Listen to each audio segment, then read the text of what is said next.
السلام عليكم. وصفة جديدة وسريعة كمان. هحضر النهاردة جلاش حلو بالكنافة. اكيد كلنا عندنا بواقي كنافة في الفريزر من رمضان. تعالى اقولك النهاردة نعمل بيها وصفة حلوة جدا.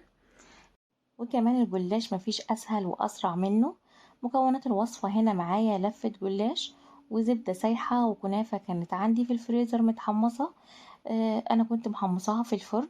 هسيب لكم لينكات فيديوهات الكنافة في صندوق الوصف.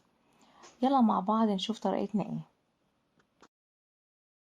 اول حاجة هبدأ بيها هجيب ورقة من لفة الجلاش وافردها وادهنها بالزبدة كويس.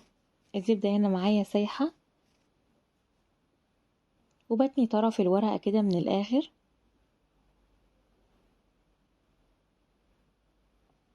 وبجيب عصاية اللي هي شيش طاووق بحطها كده على التانية. وبعدين برش من الكنافة على ورقة الجلاش وبعدين بلفها رول زي ما انتوا شايفين كده.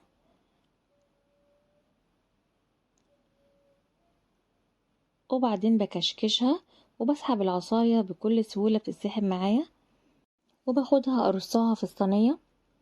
وبجيب اهو دلوقتي ورقة تاني وبرضو بدهنها بعمل معاها نفس اللي عملته في كل الورق، يعني باخد ورق الجلاش كله وبعمل نفس الخطوات. انا هنا جبت عصاية الشيش طاووق وتنتها. اول حاجة بتني تانية كده وبحط العصاية وبعدين اتني عليها تانية تاني بحيث ان انا العصاية مش عايزاها تلمس خالص الزبدة. ودلوقتي لفتها رول وبكشكشها وبسحب العصاية كده بسهولة وبرصها في الصينية وبعدين بدهن وشها كده من فوق بالزبدة. بشغل الفرن على درجة حرارة 180. هتاخد معايا من ربع لتلت ساعة وهتكون استوت. وبعدين بحطها تحت الشواية تاخد لون بسيط. واول ما تخرج من الفرن بسقيها بالشربات البارد. الشربات كان عندي في التلاجة.